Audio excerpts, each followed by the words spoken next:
Oi, pessoal, tudo bem? Passando aqui para a gente começar a nossa live. Estou super pontual. Quem é meu aluno sabe o tanto que é complicado essa minha nossa horário britânico. Mas eu estou aqui esperando todo mundo chegar. Vamos convidando todo mundo. Chega aí. Vamos discutir um pouquinho sobre o sistema respiratório, né, e as funcionalidades. Eu acho que tem muita coisa legal que a gente pode discutir nesse momento de situação tão difícil que nós estamos vivendo e um momento onde nós, enquanto fisioterapeutas, né, profissionais da área da saúde, estamos sendo tão solicitados. Então eu estou aqui agora para a gente conversar, vou dar uma ajeitadinha aqui para ver se está todo mundo me enxergando bem, tá tudo certo. Vamos convida seus amigos, venha, não sei quem tá lá quem me segue, eu tô convidando o pessoal para vir assistir também e acompanhar essa live, depois eu vou deixar disponibilizada para todo mundo, mas eu tô aguardando as perguntas de vocês, tá? Vai ser uma live bem leve, bem tranquila, com tudo que a gente tá discutindo por aí. Então, olha só, o tema dessa minha aula hoje, ou dessa minha live, dessa minha conversa com vocês, é sobre o sistema respiratório e a relação com a funcionalidade. Por que que eu escolhi esse tema? Por que que eu quis falar sobre isso nesse momento que nós estamos vivendo? Eu tenho recebido muitos vídeos de pessoas ensinando, vou ensinar fisioterapia respiratória para você fazer em casa e tal, e vou te passar, olha, faz isso. E aí eu fiquei pensando, o que será que nós estamos aprendendo, né? O que nós estamos aprendendo sobre fisioterapia respiratória, sobre respiração, sobre funcionalidade? E aí eu resolvi falar, bom, vamos conversar sobre isso. É muito importante que a gente entenda a correlação que existe direta entre a capacidade de você respirar, né, e o que ela vai funcionar. Então eu escuto as pessoas falando assim, fica em casa e nós vamos começar a fazer um exercício de puxa 3. Então vai lá, puxa. Nossa, que legal, puxei 3 vezes, faz isso 10 vezes de manhã e 10 vezes à noite. Serviu para quê? Para quem? Qual era a capacidade inspiratória que essa pessoa que puxa 3 fez? Qual que era o tórax dessa pessoa? A força do abdômen? A capacidade diafragmática? E aí as pessoas falam, nossa, puxa 3 como? Puxa 3 o quê? Então, eu quis falar sobre isso para que a gente discuta. E se quiser colocar alguma coisa, a gente coloque. Assim, eu vou tentar conversar aqui com vocês, porque é muito preocupante isso. Mais preocupante ainda, não sei se vocês viram, foi uma pessoa dando uma garrafa de Coca-Cola para soprar. E ao mesmo tempo que ele soprava, ele fazia o exercício com peso. Então, assim, o que nós estamos aprendendo sobre fisioterapia? O que nós estamos aprendendo sobre o sistema respiratório, sobre funcionalidade, sobre resultado? Porque quando a gente fala em funcionalidade, a gente tem que falar em resultado.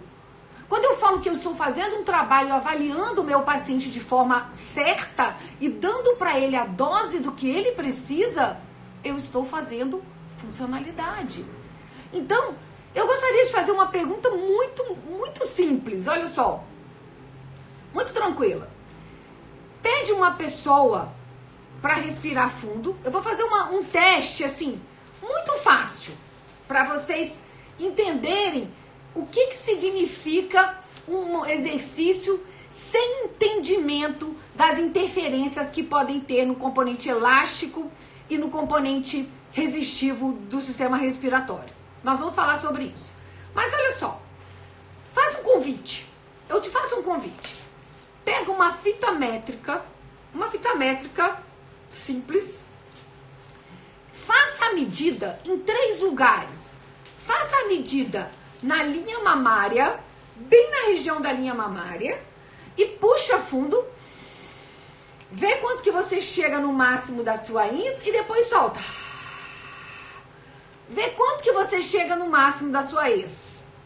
Depois, você faz nas últimas costelas. A mesma coisa. Puxa fundo. Vê quanto que dá no máximo da ins e depois solta. Vê quanto que dá no máximo da ex. E por último, você faz na sua linha abdominal. Bem na linha umbilical, na região do umbigo. Faz o mesmo teste. Puxa fundo e solta. O que acontece? Depois disso, pede o paciente ou você que não tem problema nenhum, faça você mesmo. Respiração funda. Puxa fundo e depois solta. Igual nós recebemos milhões de vídeos. Puxa fundo, segura, solta, puxa fundo, segura, solta. Meu Deus, como que um exercício desse vai interferir nos seus componentes elásticos?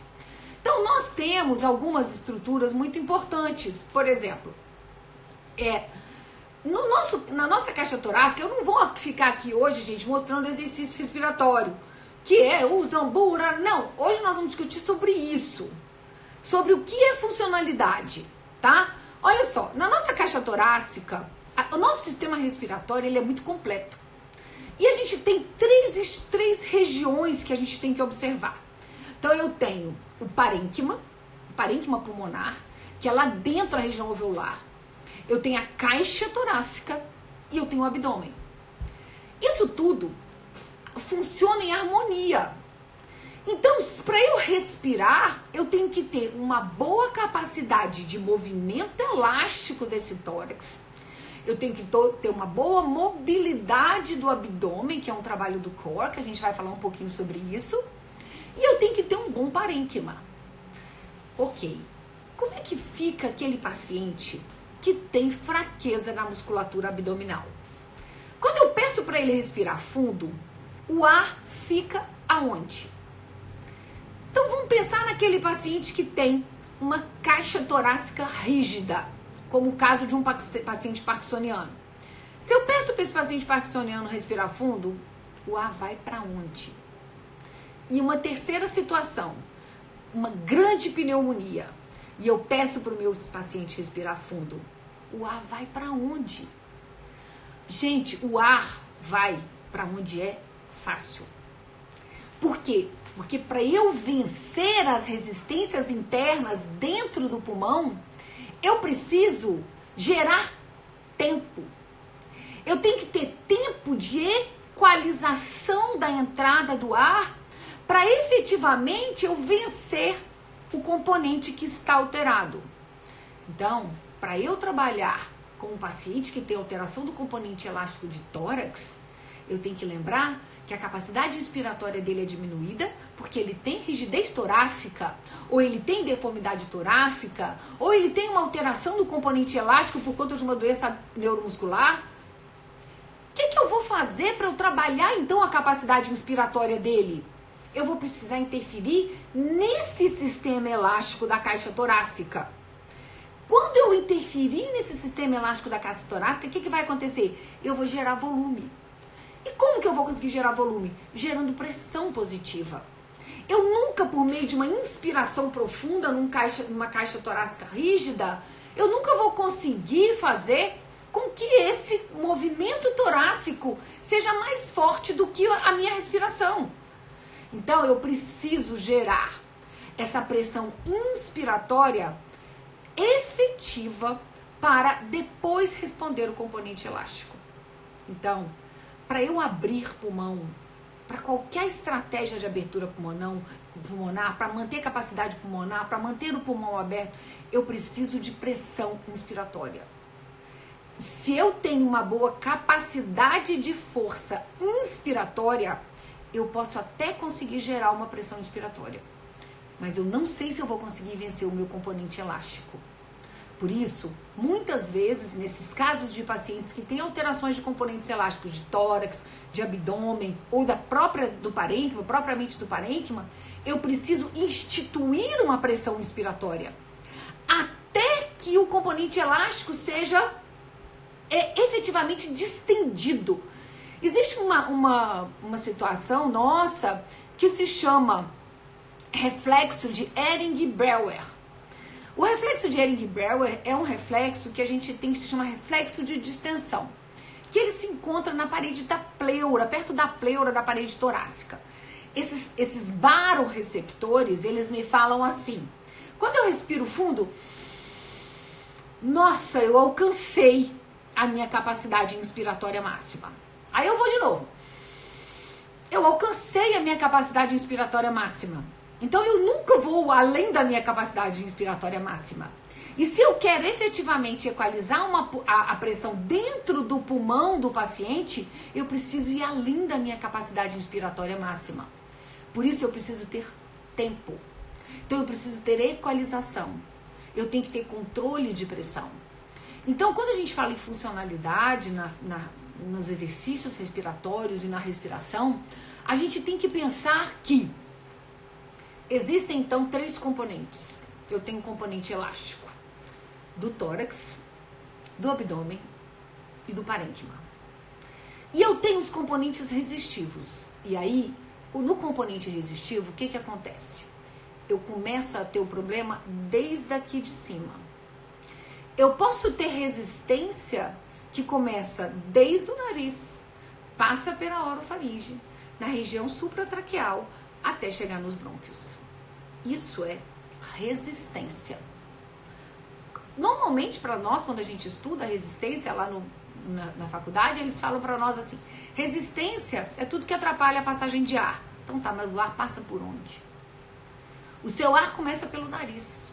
Então você imagina um paciente que tem uma capacidade inspiratória muito baixa, que tem uma fraqueza muscular importante.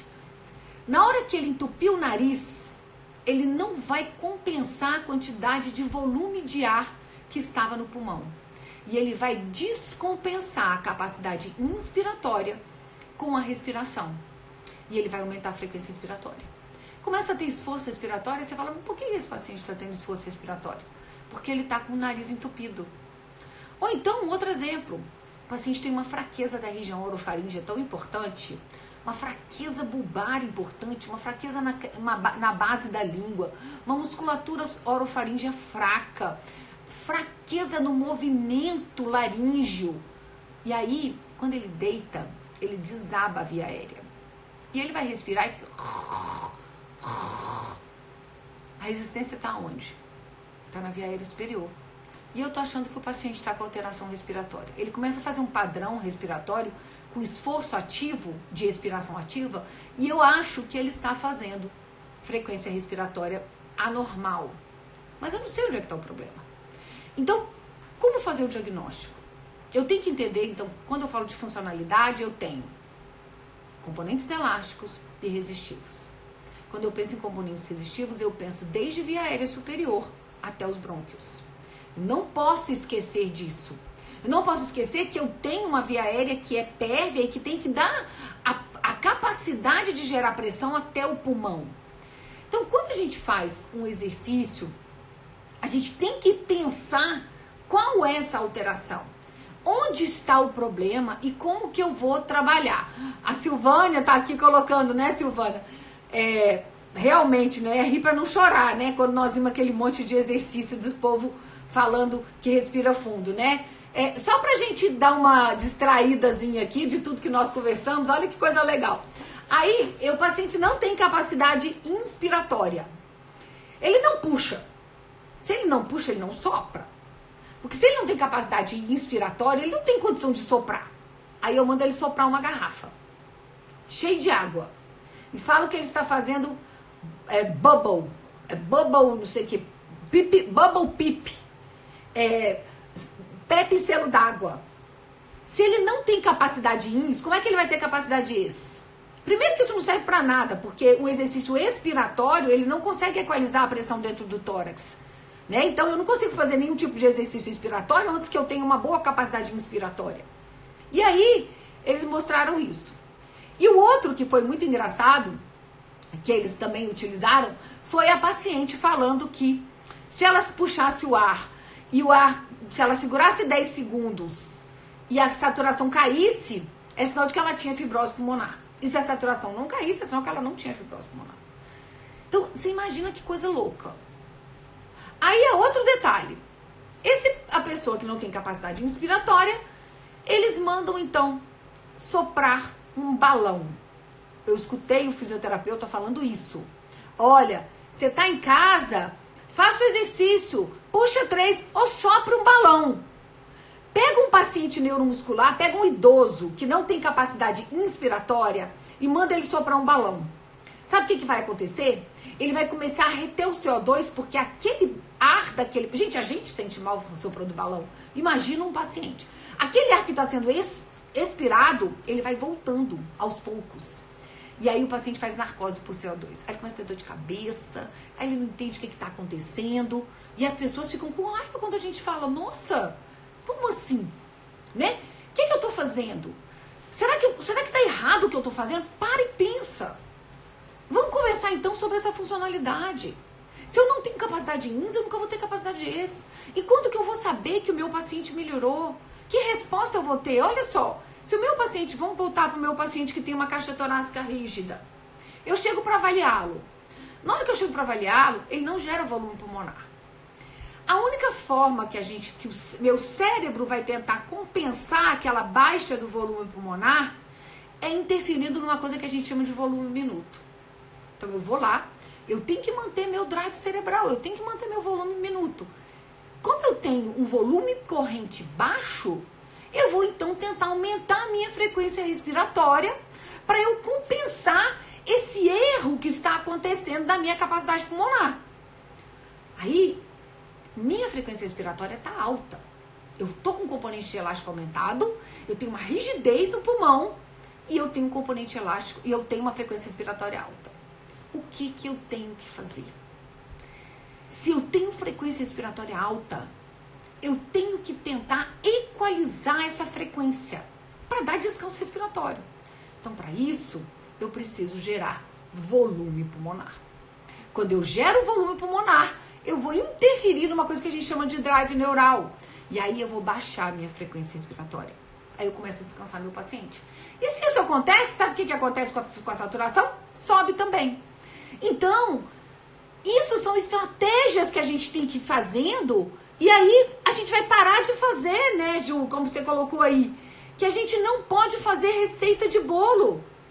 Você precisa monitorar os parâmetros. Sabe quais são os parâmetros que você vai ter que monitorar? A frequência respiratória, a saturação, esses componentes elásticos, a frequência cardíaca.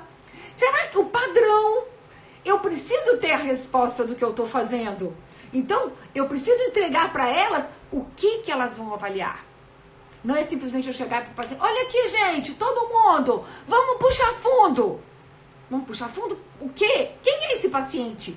Eu dei uma aula esses dias atrás para um grupo de idosos, eu achei muito legal essa aula, eu estou até com ela aqui, que ela mostra uma coisa muito interessante, que com a idade... a gente vai perdendo os músculos respiratórios. E a gente não perde só o músculo respiratório, a gente não perde só o músculo, o braço, a perna. A gente perde o músculo abdominal, o músculo da caixa torácica, o músculo da região de orofaringe. E aí, quando eu não tenho capacidade pulmonar, como eu não tenho musculatura capaz de gerenciar essa minha respiração e essa minha deglutição, eu começo a broncoaspirar. Então, esse paciente começa a ter aumento de mortalidade. Por quê? Porque tem fraqueza da musculatura respiratória. Então, nessas estruturas que quando a gente começa a avaliar, a gente começa a perceber que eu preciso ter respostas. Opa, só um minutinho aqui, que eu fiquei para baixo aqui. Então, gente, como que eu vou trabalhar? Primeiro, eu vou interferir nessa funcionalidade. Quais são as respostas, então, que eu vou ter? Eu vou avaliar o componente elástico de tórax, de abdômen e do parênquima. E vou avaliar quais são as alterações de resistência que esse meu paciente tem. pela ausculta traqueal, eu vou verificar se o problema é de via aérea superior ou se realmente ele tem uma obstrução brônquica por secreção, né? Isso tudo vai me dar resposta de alteração de frequência respiratória. Então, o meu foco vai ser sempre interferir na melhora da frequência respiratória. Quando eu interfiro na frequência respiratória, eu melhoro toda a funcionalidade. Por quê? Porque quando eu respiro 1 para 2, e aí tem muitos fonoaudiólogos aqui que estão me acompanhando, né? E eles vão entender o que eu tô falando. Quando eu respiro 1 para 2, eu tenho um tempo de inspiração e 2 tempos de expiração. Então eu tenho tempo para fazer a apneia e deglutir. Eu não consigo trabalhar respiração e deglutição se eu tiver uma relação 1 para 1. Então, tudo isso que eu falei para vocês aqui, todos esses componentes elásticos, eles vão interferir nesse aumento de frequência respiratória. E se eu tiver aumento de frequência respiratória, eu vou coordenar a minha capacidade de fala, a minha capacidade de deglutição. E isso, gente, ninguém para pensar. Aí você chega para atender um paciente DPOC e o paciente DPOC tá... Aí chega a fono e vai dar comida. Vai dar água. Nós, fisioterapeutas, o paciente tá com sede, você pega e dá água para ele. Aí o paciente broncoaspira. Gasga. Tem aquela dificuldade. Por quê? Porque ele não está conseguindo coordenar naquele momento. Então, a respiração, a funcionalidade da respiração, ela começa aí. Se eu tenho meu paciente que tem um problema neuromuscular e o nariz está entupido, ele vai engolir de forma errada. Ele vai respirar de forma errada. Ele vai engasgar. Olha que coisa louca. Por quê? Porque ele não tem volume pulmonar suficiente para fazer a proteção pulmonar. Ele incoordena essas pressões respiratórias com as pressões de deglutição. Então, nós precisamos entender de funcionalidade. Nós precisamos entender que para abrir o pulmão, eu vou precisar interferir nesses processos. E para eu interferir num componente elástico, eu preciso de tempo. Eu preciso vencer a resistência da caixa torácica, eu preciso vencer a resistência do abdômen e eu preciso vencer esse componente elástico do parênquima. Por isso, gente, que não adianta a gente ficar simplesmente puxa fundo e sopra, tá? Então, esses marcadores que nós vamos ter são muito importantes. Tô muito feliz, né, que a Andréia falando que ficou tão agoniada, né, de ouvir isso. É triste, por isso que eu quis fazer essa live hoje com a gente. Porque assim, vamos conversar, gente. Vamos falar para essas pessoas por que não tá certo. Lembre-se, o ar vai para onde é fácil. Se eu for respirar fundo, meu ar vai ficar no ápice. Quer dizer, onde que tá fácil? Você acha que se eu tenho fraqueza do diafragma, meu ar vai chegar lá embaixo? Não vai. Então, não adianta eu ficar pedindo. E aí a moça aqui falando ainda por cima da fibrose, sobre isso eu já falei, né? Tô aqui vendo nossas perguntas para todo mundo me ajudar.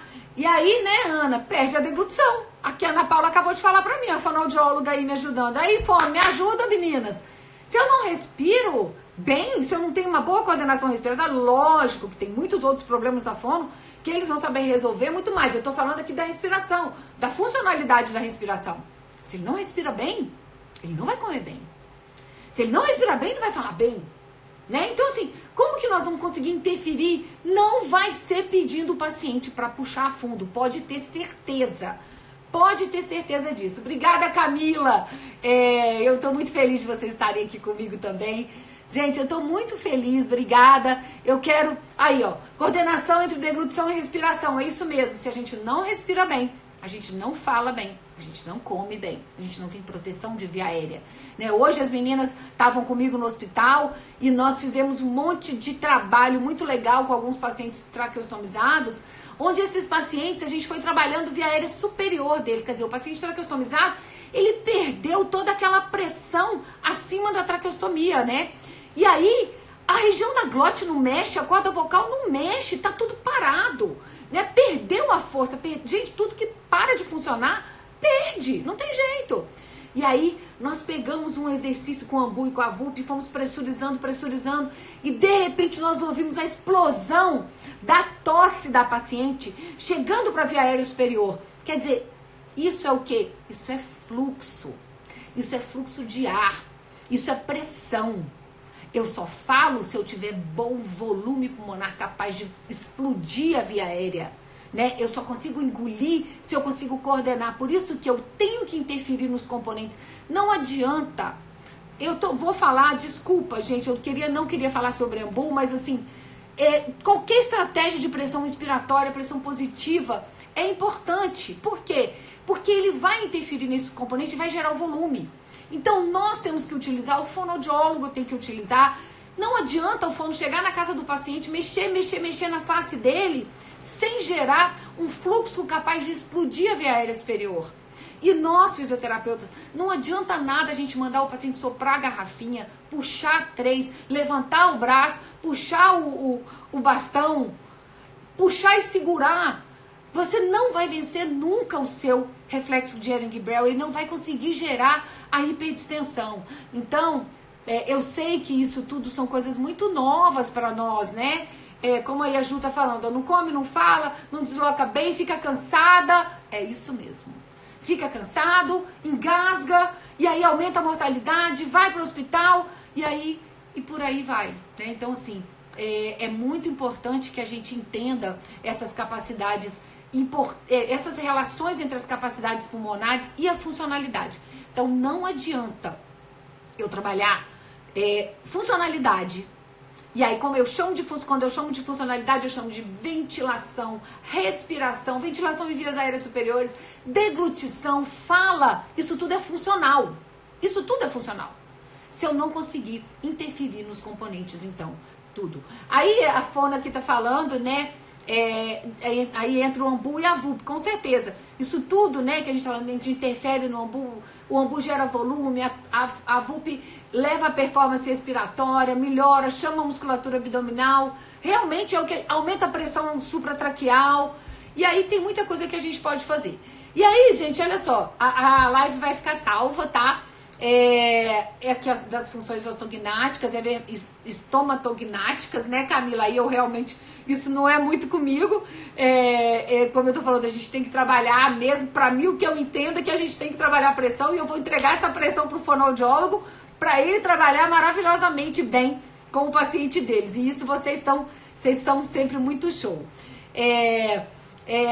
Depois, Lud, eu não consigo mostrar pra vocês hoje, como eu falei, hoje é uma live, mas pra gente discutir sobre isso, né, eu acho muito importante a gente trabalhar um pouco sobre essa discussão de funcionalidade. Nessa aula que eu dei, gente, eles estavam falando, né, na literatura que eu busquei, mostra que o pico de força muscular nossa é com 30 anos. E até os 50 anos, a gente ainda tem uma boa força muscular. A partir daí, eu começo a ter problemas musculares. Então, o que adianta eu chegar para o meu paciente e pedir, um paciente de 60, 70 anos, pedir para ele, puxa fundo e solta, puxa fundo e solta. Ele vai ter comprometimento dessa coisa elástica, sabe? Então, é muito importante. A Natália está perguntando aqui, né, quais são os equipamentos para a gente fazer uma avaliação. Olha, Natália, é muito importante a gente avaliar por meio de um pico de fluxo de tosse.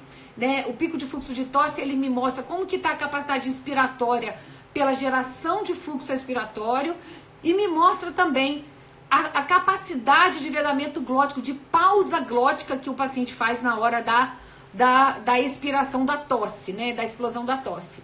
A gente faz também muitas avaliações com PI e PE, pressão inspiratória máxima, pressão expiratória máxima e volumes pulmonares, né? Como eu falei para vocês, eu tô desenvolvendo um equipamento, e esse equipamento ele vai me dar todos esses dados, assim, ao mesmo tempo que a gente está tratando, a gente vai tendo as respostas, porque os exercícios com pressão positiva, eles melhoram na hora, né?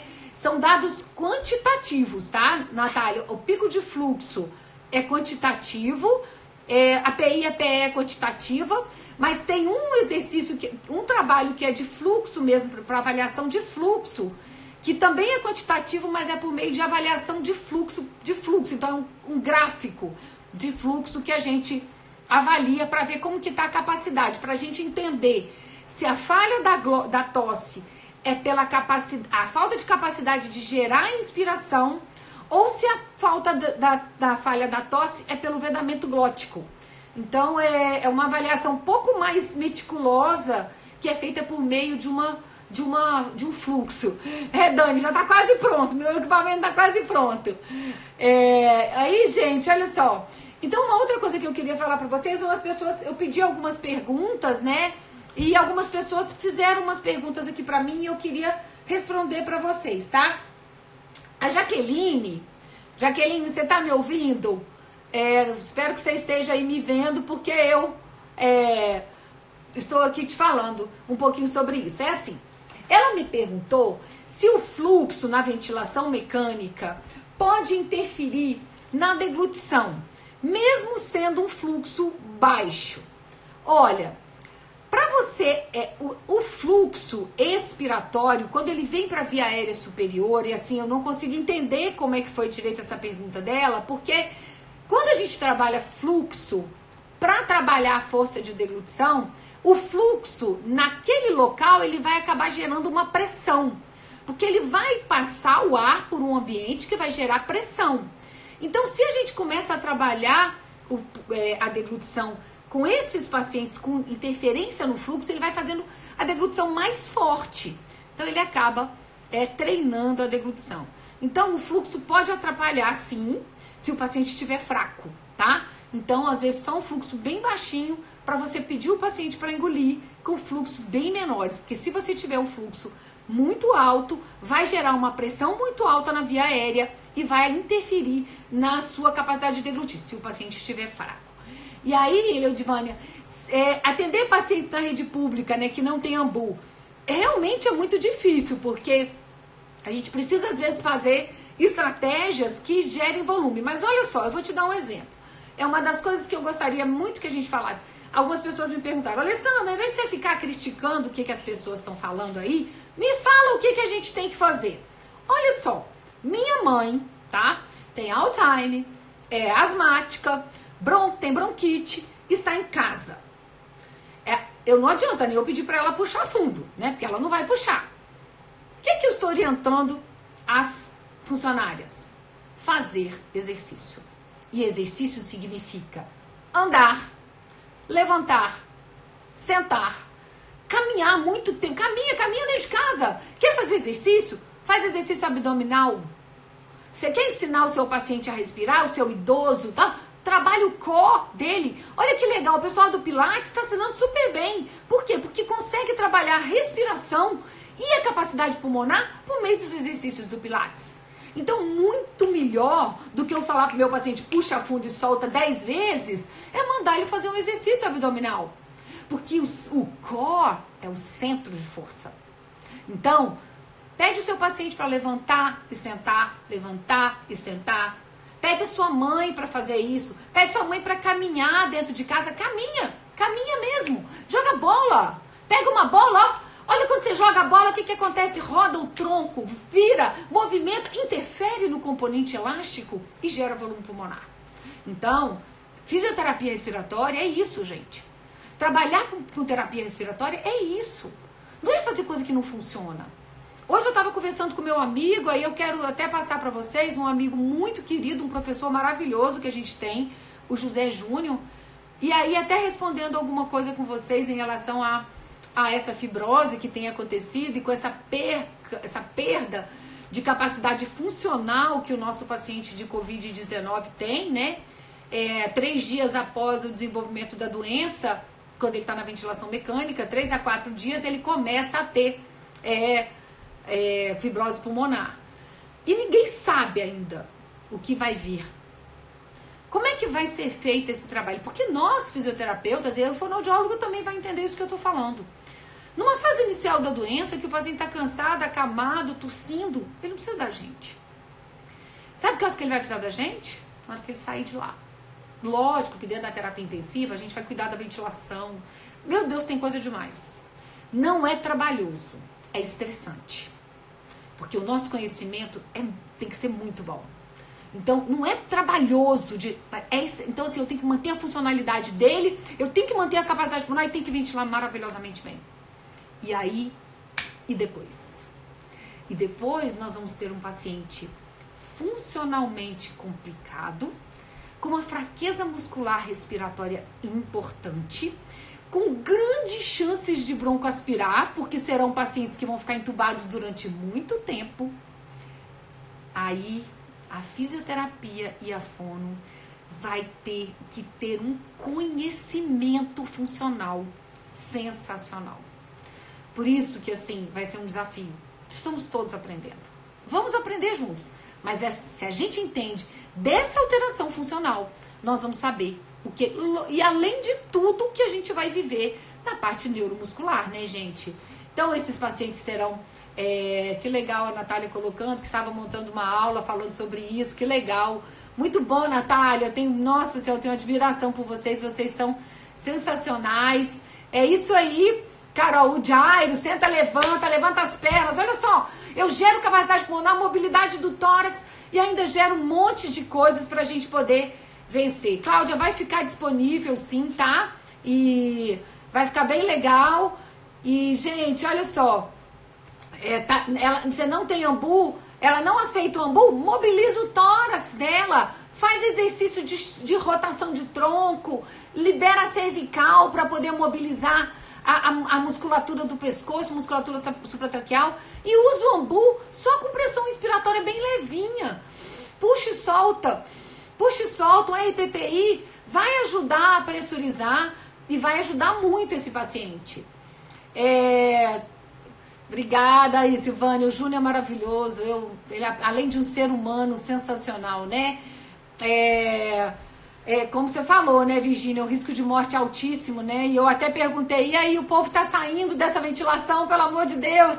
Estão saindo, algumas pessoas estão sendo estubadas, mas a gente não sabe mesmo como vai ser essa resposta funcional pós-Covid, né? Exatamente. Aqui, uma outra coisa que me perguntaram aqui, o que não pode ser feito num paciente DPOC? Todas as vezes que eu dou o curso, eu falo muito sobre isso, né? O DPOC, ele pode ter bolhas enfisematosas, áreas hiperdistendidas, e o excesso de pressão intratorácica, de pressão pulmonar, pode levar a barotraumas, né? Então, eu acho que o mais importante no DPOC é um trabalho funcional de atividade física e quem quer usar o ambu, usa o ambu apenas como EPPI, o descanso de musculatura. A gente trabalha muita coisa legal com DPOC, uso de ventilação não invasiva durante o exercício, o ventifísio, mas como eu falei, agora nós não estamos conversando sobre isso. Nós teremos momentos para a gente falar sobre isso muitas vezes, tá? E aí, gente, olha só, nós estamos finalizando, eu quero, Virgínia, a polineuropatia, tudo que nós vamos viver, né? Eu quero convidar vocês, nós do CEAF, eu e a Lorena, que somos as proprietárias, estamos muito empenhadas mesmo em ajudar os profissionais. Nós estamos percebendo a dificuldade, o estresse que os profissionais estão vivendo nesse ambiente de terapia intensiva, de ter que entender de ventilação, como que é a titulação da PIP. E aí, a gente está montando, eu e ela, para a semana que vem, nós vamos fazer um super curso gratuito. Esse curso é para a gente capacitar pelo menos todo mundo para o Covid-19. É lógico que nós queremos falar uma linguagem que o nosso aluno entenda. Porque a gente quer muito que vocês estejam prontas, gente. Porque a coisa mais séria, que é a verdade mais séria, mais certa, é que nós não sabemos que horas nós vamos ser convocados para isso. E ser fisioterapeuta agora, você vai ter que aprender, né? Eu estava me falando sobre o catéter nasal, né? Parkinsoniano com catéter nasal, expansão, mobilidade de tórax e pressão positiva, Isadora. É pressão positiva. Você só vai interferir no componente elástico de paciente parkinsoniano se você tiver interferência, né, pressão positiva, capacidade inspiratória. Vai ser online, tá? Eu tô colocando aqui, Virgínia, vai ser online, eu e a Lorena. Estamos montando uma coisa muito bacana. para que todo mundo entenda, muito da fono também, a fono vai entender muitas coisas, e principalmente para essa pós reabilitação, né?